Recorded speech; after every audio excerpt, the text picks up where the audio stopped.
The way we travel is changing. In the United Kingdom, we consume 47 billion litres of petrol and diesel every year, contributing to illegal levels of air pollution that cause an estimated annual death toll of 40,000 people. In an effort to tackle this huge problem, the government is banning the sale of all new petrol and diesel cars and vans from 2040. But with 37 million vehicles already on the UK's roads, what is the solution to this transport crisis? Low-emission vehicles are on the rise. More than 100 models are currently available, with well over 250,000 already on our roads. But with anxieties about range and charging shifting so slowly, what's going to accelerate the much-needed transition to cleaner, greener transport alternatives? In a bid to find out more, I'm travelling the length of the country from Land's End to John O'Groats, meeting the people and projects paving the way for a sustainable transport future. So come with me on this journey zigzagging up the country and join the dots between the clean car and its renewable fuel. Discover how urban centres are shrinking their carbon footprints and see some fun, alternative motoring machines.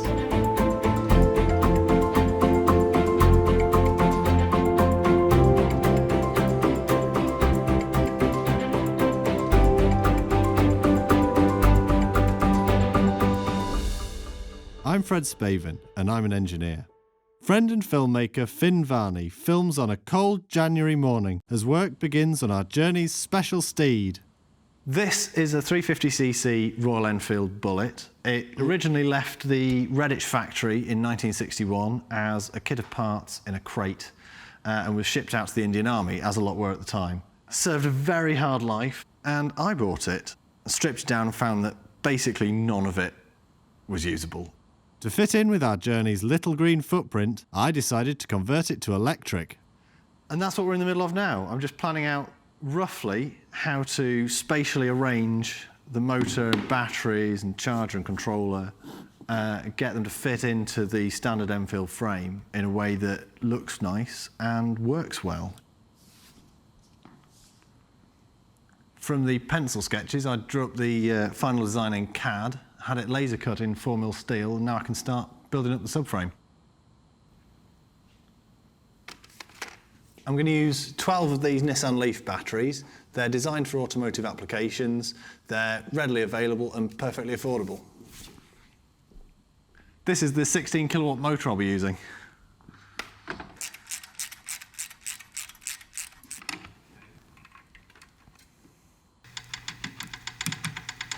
The disadvantage of welding is you have to take your hat off.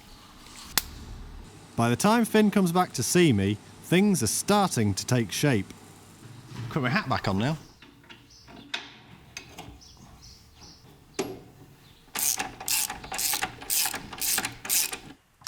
To begin with, we're just using 6 batteries.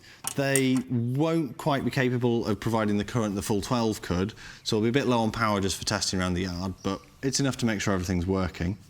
And from each one is a cell tap that runs up to the battery management system so that it knows the health of the battery, both in terms of telling us how much juice we've got left in the tank, as it were, but also if there are any faults, it will pick up on things from, say, discrepancies between one voltage and the next.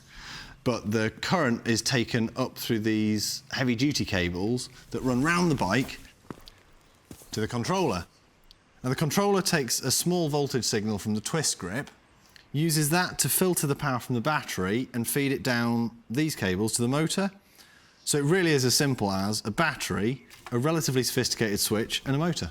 Behind the controller, we have the battery management system, or BMS.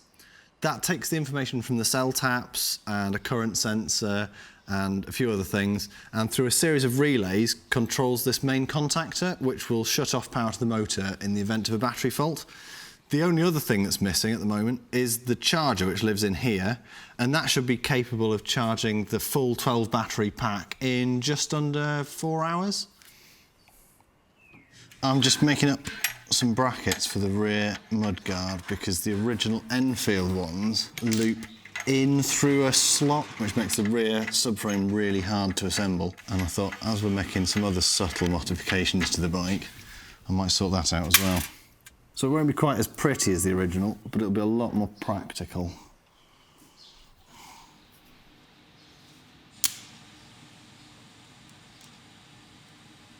Job done. I've just plugged the BMS into this laptop so that I can manually check the cell voltages and make sure it's all balanced properly before I program in the safe working parameters, and then we can go for a spin in the yard.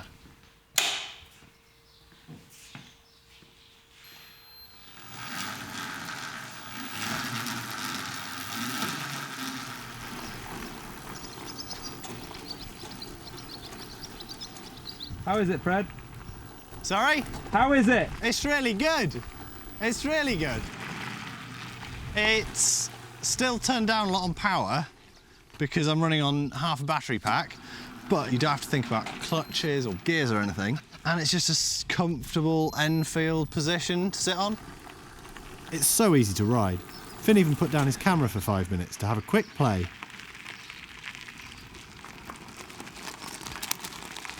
That's really quite something, Fred. Bravo. Why do you think so?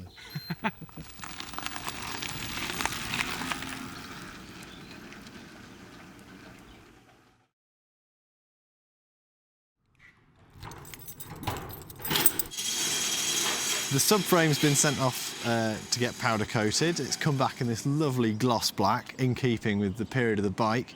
In the meantime, I made the remaining components, like the aluminium covers you can see. I've assembled it all, finished the 12-volt wiring loom to give us, lights and handy things like that. I've also installed the full battery pack of 12 batteries. The only thing I haven't been able to do is we were going to put an extra 6 batteries in panniers on the back just to help with range, make long distances a little bit easier. Unfortunately, some of the second-hand batteries we bought turned out to be duds. So at the moment, I'm just in the process of scouting around and trying to lay my hands on some more batteries. In the meantime, we need to get the bike legal.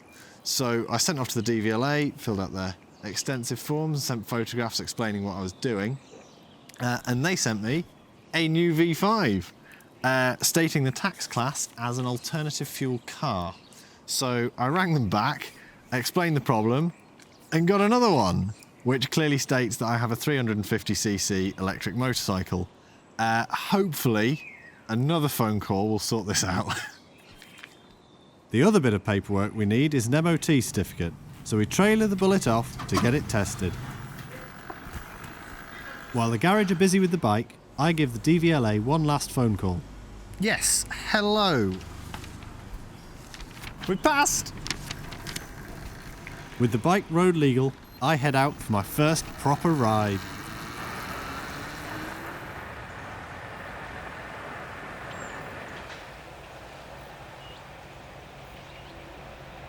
With our scheduled departure just a few days away, I catch Finn up on my progress and pitfalls. I've put probably 100 miles under the bike now, and it's performing really nicely. It's a perfect backlane machine. We've had to do some tweaks as you go along, obviously, but all in all, it's doing what it's meant to do. Try as I might, I haven't been able to find any extra batteries to extend the range. So we've gone from our planned 75-mile touring range down to the sort of normal 50-mile commuter range. So in terms of stops, that just means more stops, but are we ever that far from somewhere we can charge? Yeah, no, it just means we're charging more regularly. It doesn't even necessarily mean the journey takes longer. And nowhere in the UK is there a gap of more than about 35 miles between charge points. But range isn't the only problem I've had. Taking the charger apart, luckily I found very clearly 3 failed capacitors, which I've replaced, powered it up, and 2 diodes blew, so I replaced those, and 2 transistors burnt out. I've replaced those, and now it's just not working in a very undramatic and undiagnosable sort of way. The manufacturers in China are very understanding. They're building us a new one and sending it out, which is very kind of them. It should be here in 2 to 3 weeks. Unfortunately, we are setting off tomorrow.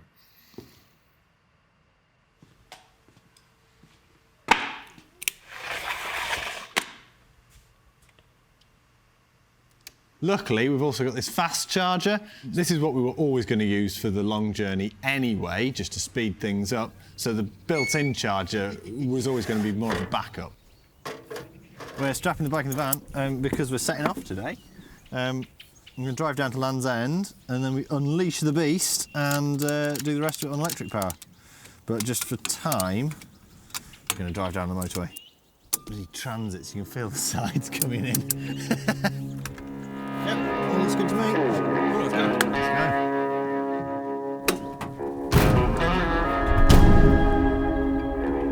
It's a beautiful day here in Land's End. Let's get on the road.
Just dropped down off Dartmoor, where it was all misty and foggy, into sunny Dunsford for the first of our many hydro charges.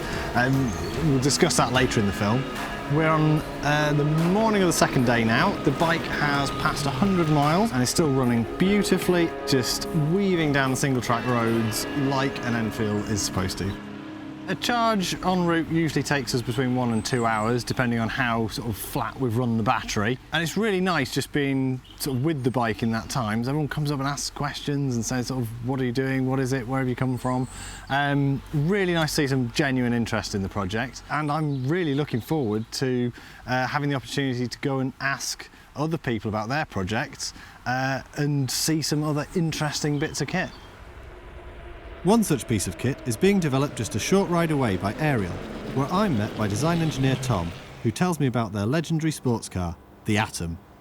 The car's 320 horsepower, Honda engine, around 600 kilos, 2.8 seconds, 0 to 60. Quite an extreme vehicle for a road car. Yeah, it is. But you don't work on the Atom, do you? You're working on something completely new. Exactly, so we're developing an electric vehicle, sort of embracing the future that's coming. It's an 1180 horsepower, four-wheel drive. Individual motors, one per wheel. Individual motors, one per wheel, exactly. Right. Don't want to be making antiques, and at some point in the future I think that will be the petrol engine. So why are Ariel going electric? Well, the main reason for it is just the extreme performance that you're able to extract with the instantaneous torque of an electric motor, really. Before we can leave, a crowd of curious mechanics gather around the Bullet, eager to pick my brains. And, of course, Reg had to go for a spin.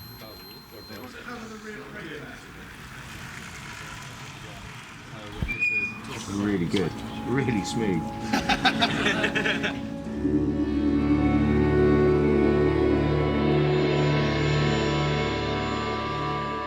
The weather's beginning to turn as we head north over the Somerset levels.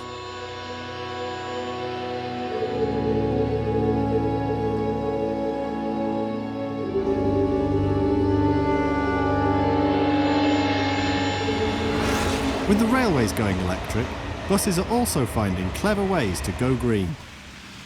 This double-decker runs on completely renewable biogas, and I'm jumping on board to find out more. This is the Pathfinder. This is the first one for us. It's the one that unlocked the whole scheme because it proves the concept of a double-deck biomethane bus. So what advantages does this bus have over, say, one of your normal diesel buses? Its tailpipe emissions are cleaner than any diesel vehicle. It's very much more reliable because this is a very simple engine, and of course it's using biofuel, so it's much more sustainable because the fuel is coming from waste food. So is this bus a one-off, or do you have plans to expand the fleet? There's 110 more of these to come immediately, which is a huge number, a quarter of our fleet. But the great thing for us is that having got the infrastructure into place in the depots, there's a real incentive for us to buy more of these buses and take our fleet up to, well, potentially 400 biomethane buses in Bristol. Excellent. It's all part of changing the city for the better and making it a cleaner, greener place to live and work.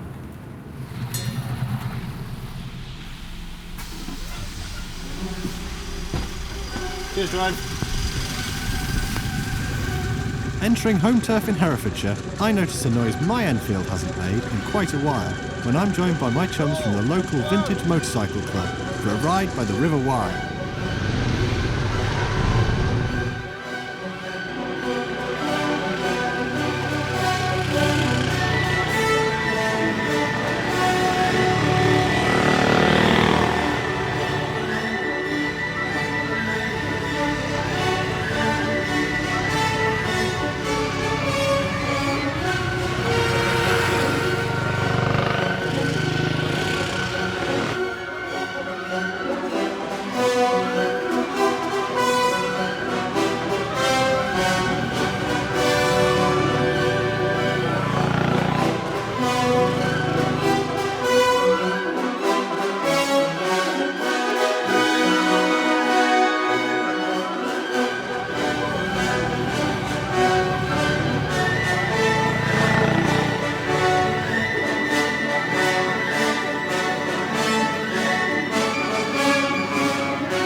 The technology of Bristol's sustainably powered buses is nothing new. In fact, the gas engine predates even petrol, and the drivetrain, the system of gears and axles that actually propels the vehicle, is the same as with any other internal combustion engine. But modern low emissions vehicles use a completely different set of internal mechanics to get the wheels turning. Hi there, what can I get for you? Just a tea, please. Electric vehicles, like Ariel's hypercar, use batteries to power one or more electric motors. These batteries consist of two differently charged materials which are kept separate. But when connected by a circuit, charged particles can flow from terminal to terminal, doing work until the charges are equal and the battery is depleted. There you go. Cheers. Thank you. Another power source is the fuel cell. Like a battery, the fuel cell uses the potential difference of two materials to generate an electric current. But rather than store both charged reactants in one box, the fuel cell combines hydrogen, which is stored in a pressurised tank, with oxygen from the surrounding air. So long as you maintain the flow of hydrogen, the fuel cell won't be depleted, and the only emission is water vapour. Using this fuel cell technology, up here in the quiet hills of Mid Wales is the world's only independent hydrogen car startup company, Riversimple, where founder and chief engineer Hugo Spowers is telling me about their ultralight two-seater car, the Raza. We set out at Riversimple to design cars that don't rely on any eco-guilt. We want people to take these cars because they want them. We're very focused on lightweight because the efficiency of a vehicle is so dependent on it. And for example, the battery alone in a Tesla weighs more than this whole car. So this whole car is really designed around the characteristics of hydrogen fuel cells. It is a very aerodynamic body. It's all made of carbon fibre, the structure, and it's mounted on very low rolling resistance tires. On board the car, we have an 8.5 kilowatt fuel cell, and that is less than 3 kettles worth of electricity. But when you're accelerating, it's supplemented by a bank of supercapacitors buried in there, and they provide 80% of the power for acceleration. The car is driven by 4 electric motors in the 4 wheels, but they are also the brakes. And because we have 4 electric motors, we can do all our braking electrically. And that means that we can recover a very large proportion of the kinetic energy of the car back into those supercapacitors. Wow, so can we see what one's like? Sure, let's go for a spin.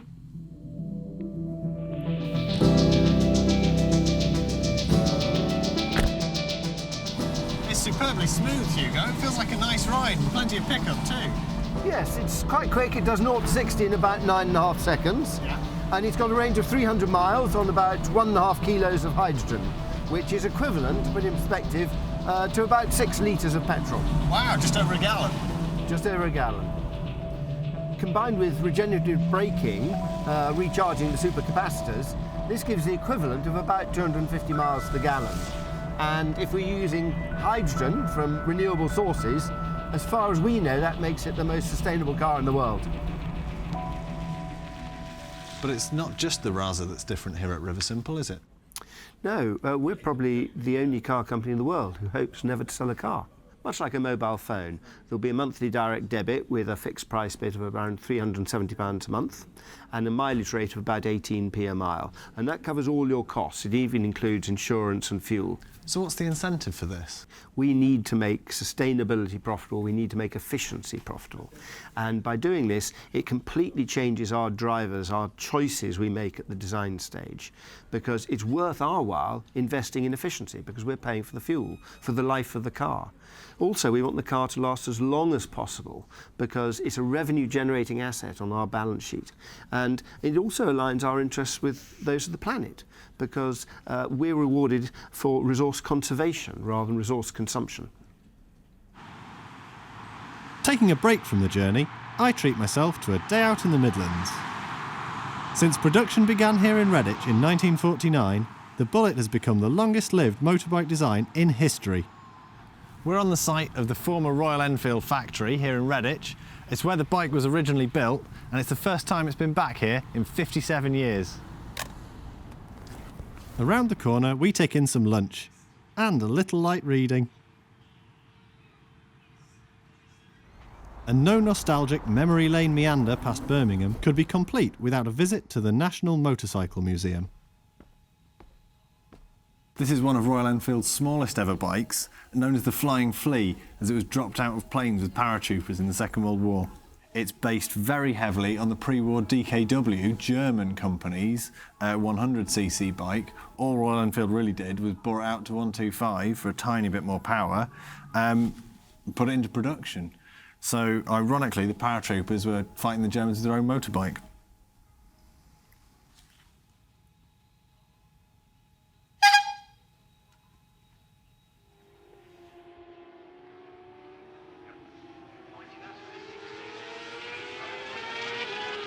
I'm off for a day at the races.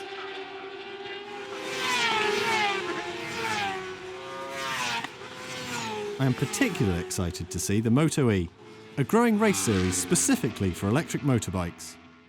In the pits, I bump into my friend and race engineer Jonathan Blissett, who tells me about his work on the Nottingham University electric superbike. I've designed this motor specifically for the motorcycle. So what are the motor's vital statistics? So the torque of the motor is at least 300 newton meters, probably 350. The power of the motor is around 200 kilowatts. So you're talking around 300 horsepower. Cool. Boys put a massive show on every year building a new bike, and they're always still building it right at the last minute. How does it compare with the petrol bikes you're more used to?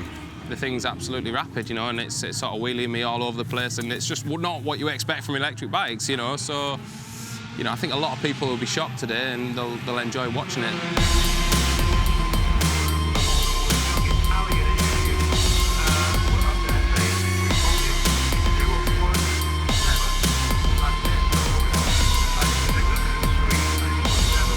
Jonathan's prototype motor is a huge success, making Nottingham's bike by far the fastest on the grid and earning them first place over the weekend's races.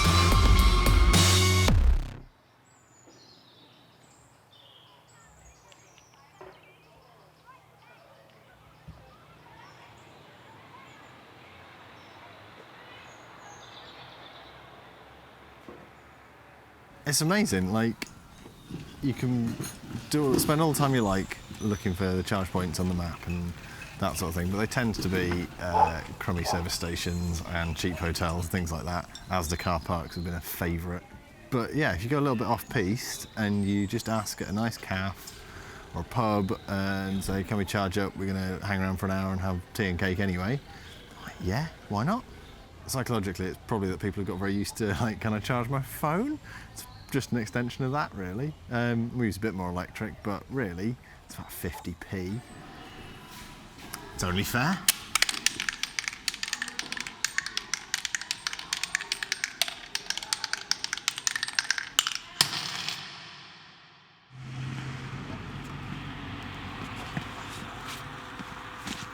What's happened, Fred? Well, we set off this morning to go and do some very early morning sunrise filming in misty fog, and didn't spot that it might have been icy misty fog, and as a result, me and another biker who's just gone on have fallen off on a bend. There's water just running across the road in a little hollow, and although it's 4 or 5 degrees out here, obviously it's frozen up down there, and you didn't see it till you were on it. So James, who's leading us to a viewpoint, and you apparently both realised it was icy, but I realised very definitely because I was sliding along sideways. I'm fine, so that's good. And the bike is basically happy. We've got some pretty patterns for our headlamp. We've got a headlamp still, and just a bent foot peg and brake lever. So a little bit of cosmetic stuff, but it seems to be in working order, which we like.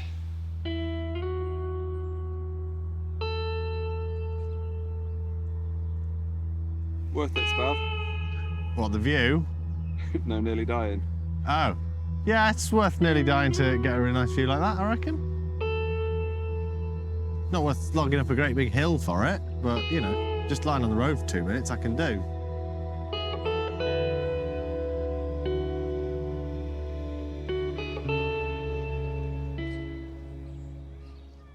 With less than a third of the UK's electricity generated by renewables, do plug-in electric vehicles just move the emissions from the tailpipe to the power station?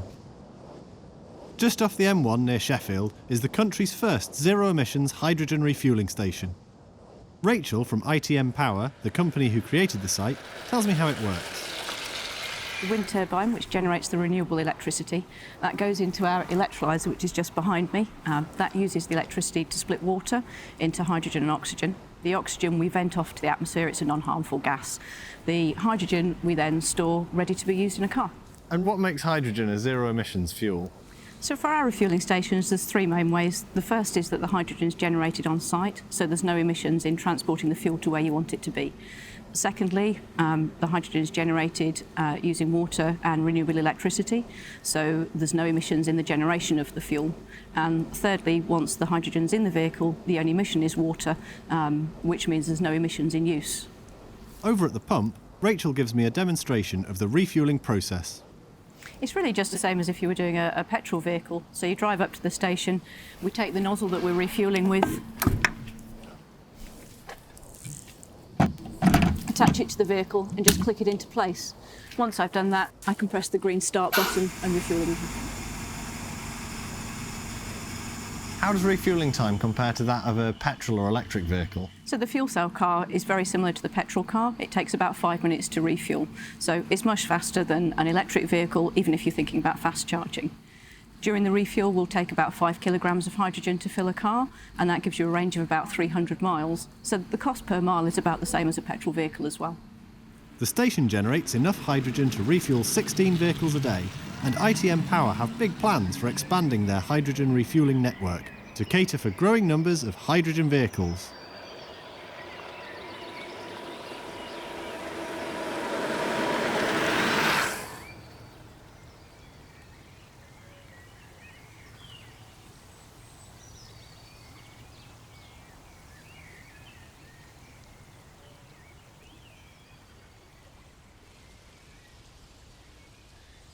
I'm at Howsham Mill in North Yorkshire, which was a wreck when the Renewable Heritage Trust acquired it in 2003.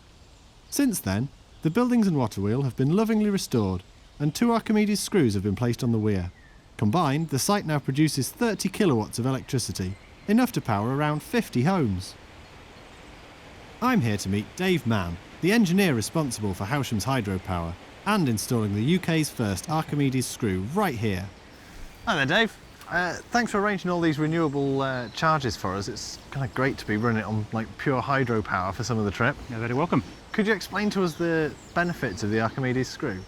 Key thing is that it's a very large chamber of water and it turns very slowly, which means that fish and debris, sticks, leaves and things can just pass through it without being harmed. Overall efficiency is about 75% of the theoretical power in the water to electricity delivered to the grid. It's very good, yes. Where do people install these systems?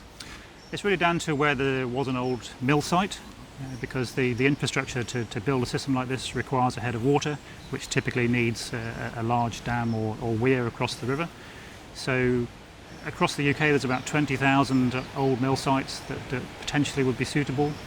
They'd all be varying in size, some a few kilowatts, some hundreds of kilowatts, but potential for way more than have been installed, which is now about 500. What we're doing here essentially is repurposing an old water mill to, instead of produce flour from the water, we're actually generating electricity, which is what the modern public need. More than flour. We got here this morning, I crashed the drone into the river, and so we're going to try and fish that out and hopefully make it to the next appointment still on time. Luckily, we're on my doorstep here, so my delightful friend has very kindly gone and got a rescue canoe, because we have those things at our disposal. Hopefully I'm not going to have to put the wetsuit on. That would be a lot of commitment for a late October morning.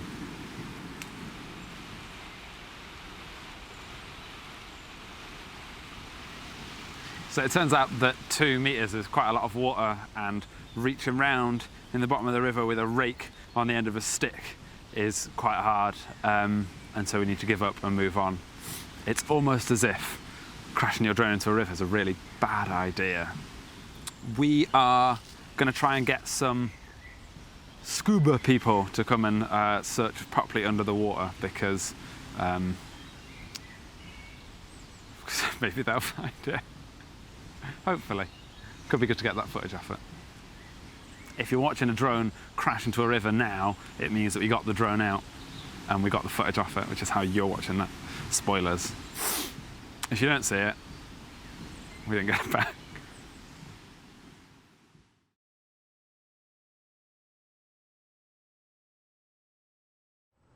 Up the road in Leeming, I visit an anaerobic digestion plant which produces biomethane, the same renewable gas which fuels Bristol's big green bus. Here it's food waste that's being used to produce biogas, but sewage, manure or plant material would do just as well. Decomposing organics that are sent to landfill release methane, which is a powerful greenhouse gas, into the atmosphere. But by harvesting it here in these digesters, it can be used to generate electricity, heat homes or even power buses. Not only is a harmful gas being prevented from entering the atmosphere, but it produces a really useful renewable fuel. Having a hydrogen car or a battery motorbike doesn't solve anything if it's still powered by dirty fossil fuels. It's these renewable fuels that complete the sustainable solution.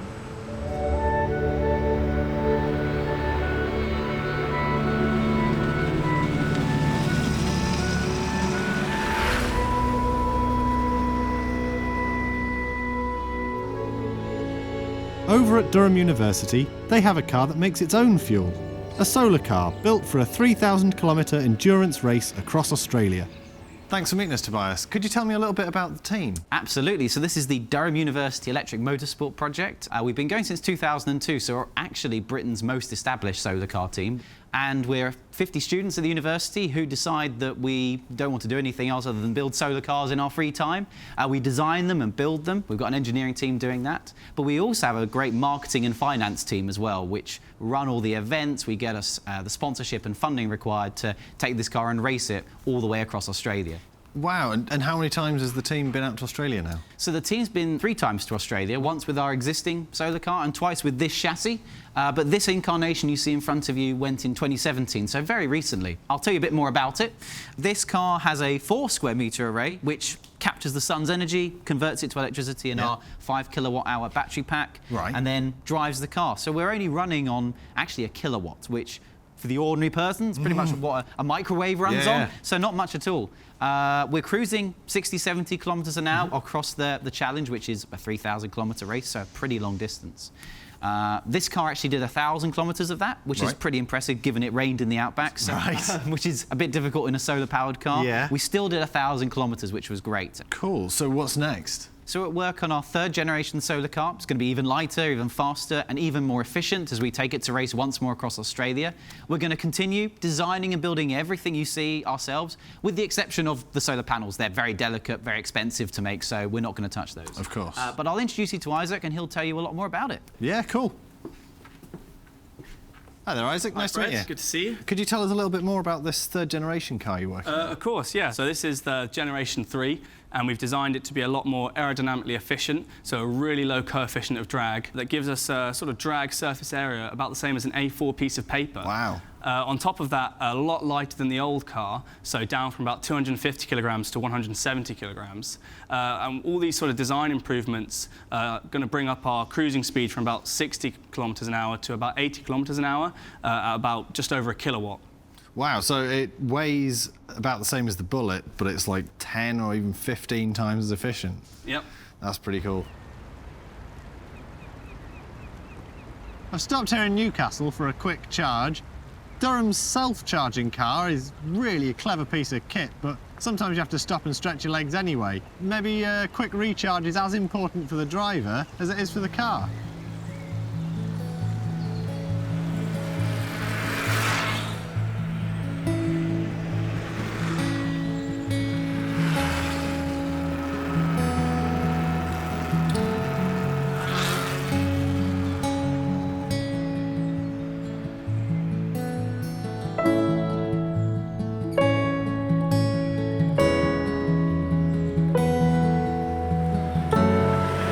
Village of Rothbury in Northumberland is Cragside, the Victorian home of William Armstrong.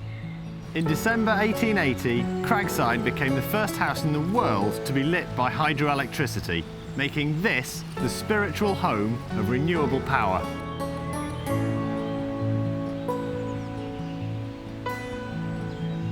As well as generating electricity, Armstrong used hydropower for all sorts of things. He ran a sawmill, a laundry, he had a hydraulic lift and a dumbwaiter, rotisserie. He even had an early sort of dishwasher powered by it. Things have come a long way since Armstrong's dishwasher, but it's the foundations laid by these early electrical pioneers that make possible the current green energy revolution.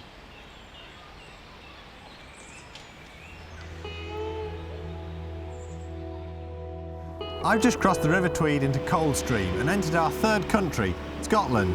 Here, north of the border, the Scottish Government wants to ban the sale of petrol and diesel cars by 2032, 8 years before the rest of the UK, in a bid to make Scotland a global leader in clean transport.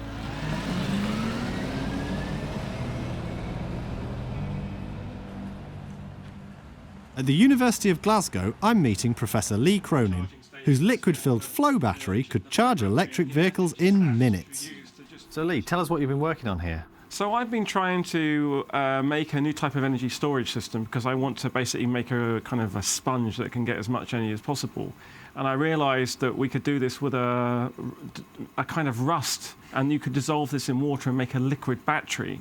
And by doing this and using quite a simple material, we found that we could get 10 times more energy into this liquid than was previously thought. Cool. So what would that mean for in a vehicle, for example? So before, flow batteries weren't considered to be even viable for a vehicle because they're just far too weak. Because we were able to increase the energy density so dramatically, you can travel much further. But then something else occurred to me, that when you go to the petrol station, you just put it in liquid. So I thought, well, if you're just charging and discharging a liquid, why not just take out the old liquid, pump in a new liquid, 50 seconds, and you're out? Makes sense. Can we see it in action? Sure. So you can see here, this is actually the fuel that we use for the battery. It's really dark blue. It almost looks like an oil colour, but it's completely renewable, inorganic oil. Right. And when it is discharged, when the power has come out, it's this yellow colour. Lee believes that with some minor tweaks to the current petrol refueling infrastructure, electric vehicle drivers could simply refill their depleted batteries with a fully charged liquid and continue their journey, leaving the station to recharge the de-energised fluid. So this is a system kind of discharging here, going from the blue coloured fuel to the discharge.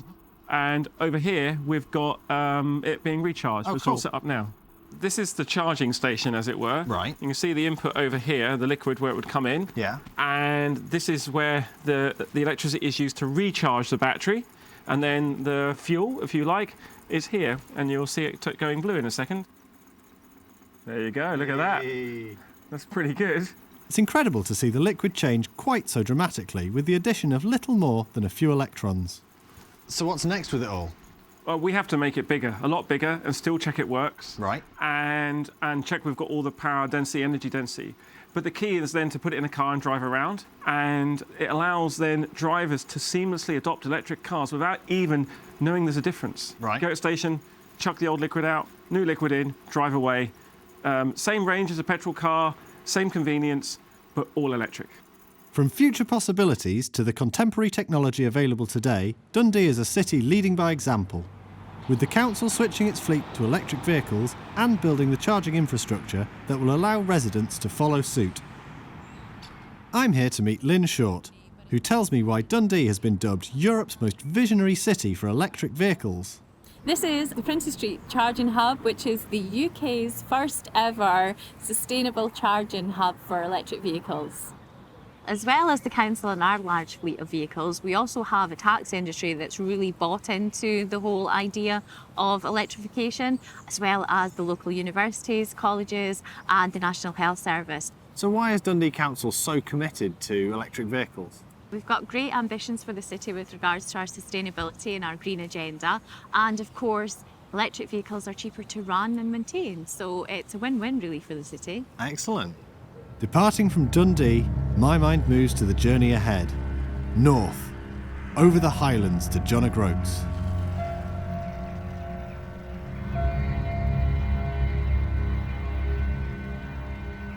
We pause at Banff Castle to take stock and recuperate. Malcolm, Rachel and their curious son Gilbert kindly put us up, giving me time to tinker with the Bullet in preparation for the demanding roads to come. Fred, what's with the dots on the speedo? That's quite a good story. So a lot of the bike is manufactured in India, because that's where all the spares come from, because they still build them out there.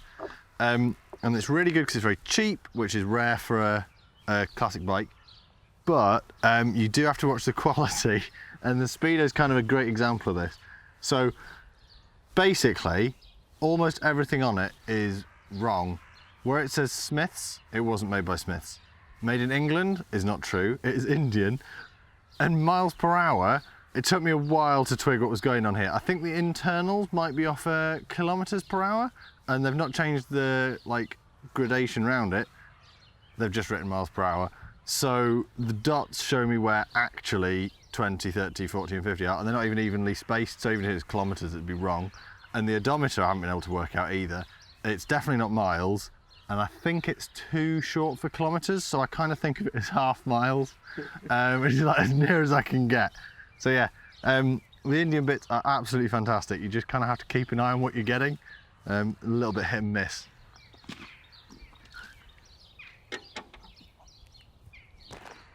I noticed a bit of a squeak on the drivetrain under certain conditions over the last couple of days, and I was a little bit concerned it might be the motor brushes wearing or doing something unexpected, but it actually sounds like it's this rear hub assembly which contains the brake and essentially one of the wheel bearings and transmits drive into the wheel. Just taking the brake rod off, and it sounds like it is the brakes themselves, which is kind of good news because I haven't got any spare bearings. So I'll just strip that down and see what's touching that shouldn't be. Yeah. So here we've got some nice grubby and well-used brakes that probably just want to clean out, I reckon. I think the sound's coming from the springs, just picking up little vibrations from the sort of normal braking activity, if you like. The bearing itself seems fine. I think we're having the same problem I had a little earlier in the trip when we were in Yorkshire. I cleaned out the front brakes because they were getting very squeaky. I think it's just a sort of smaller version of that. I was worried something might have broken or come loose and be scraping the inside of the drum, but it doesn't look like it. It all looks pretty safe and sound.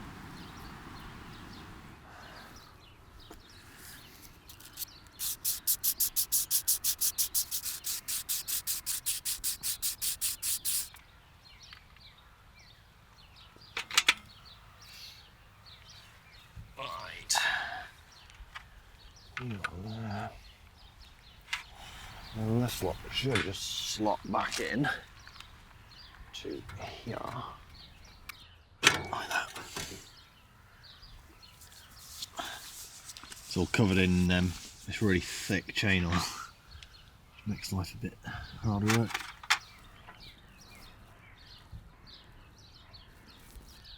After I did a very filthy job of feeding this chain back along. Right, probably doesn't want to go. Nope.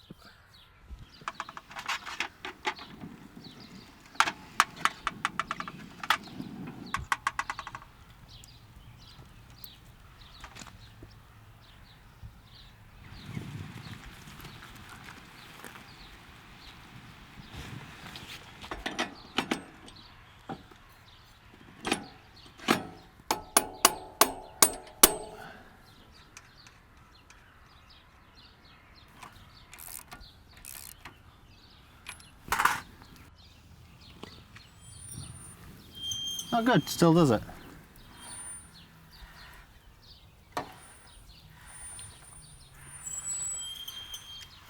Why does it do that? Bastard thing. That's interesting.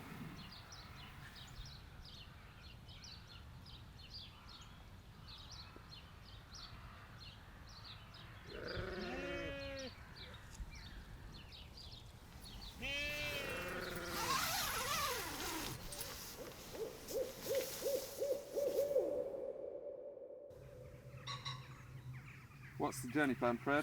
Okay, so we're camped up here in Alyth, just above Dundee where we were filming.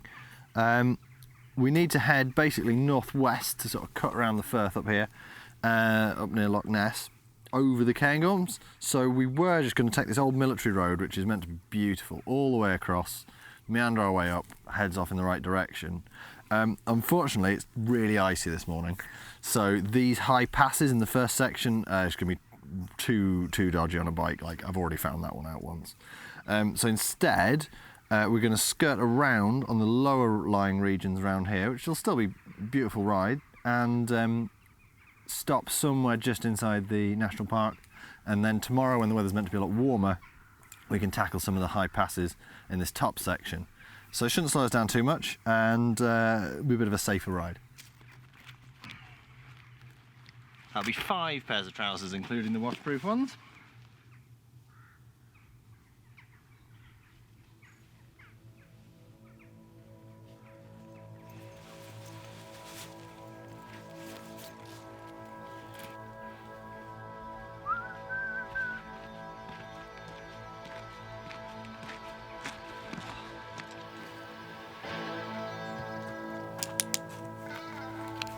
Right, let's go.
Things are getting a little sparse now in north of the Cairngorms, so we're having to rely more and more on people's friendliness to help us recharge.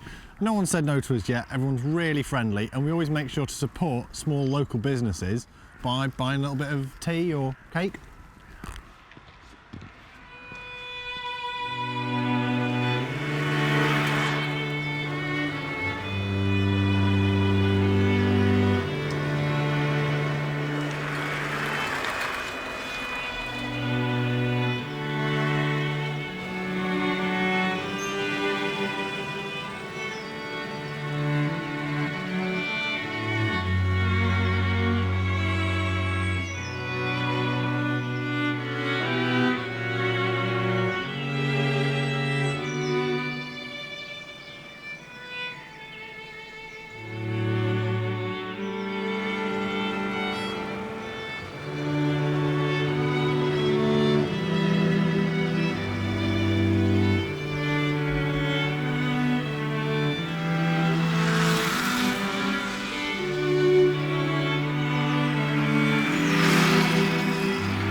A dog-eared saltire flutters in the coastal breeze as me and the Charging Bullet arrive at John O'Groats. In the face of this challenge, an old bike with some second life batteries and a limited commuter range has travelled over 1,300 miles and shown me that there's a bright, green future ahead. On this journey, I've seen sustainable technology being employed to create complete transport solutions that really work. And I've met companies creating clean cars for us, the consumer. But with many of us yet to adopt these new technologies, I'm left wondering what our individual transport futures will really look like.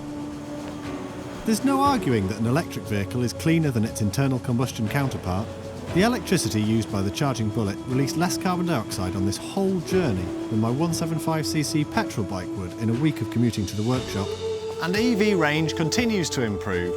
The Nissan Leaf is capable of over 150 miles, while the Tesla Model S can do nearly 400.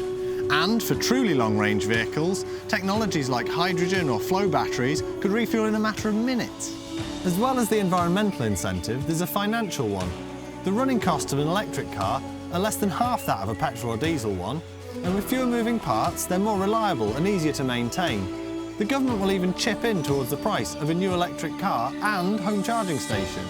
But there are potholes in our road to a clean, green future. An estimated half of particulate emissions don't come from the exhaust at all. They're from brakes, tyres, road wear and resuspension. And these emissions are the most harmful to human health. So while green number plates or tobacco-style health warnings on petrol pumps might encourage the uptake of lower emissions vehicles, we might just find ourselves embracing fewer cars on the road. Where a car is needed, a low emissions vehicle is far better than a combustion one. But on our congested roads, simply swapping petrol for electric doesn't solve everything. Reliable trains and buses, car sharing schemes, good cycling and pedestrian infrastructure are all vital for a complete transport solution. We are each responsible for our own actions, and with everyone's contribution, we can make our future a sustainable one. As the tenets of transport shift, we're met with the opportunity to re-evaluate our ideas and choose which vehicle, if any, will be our next.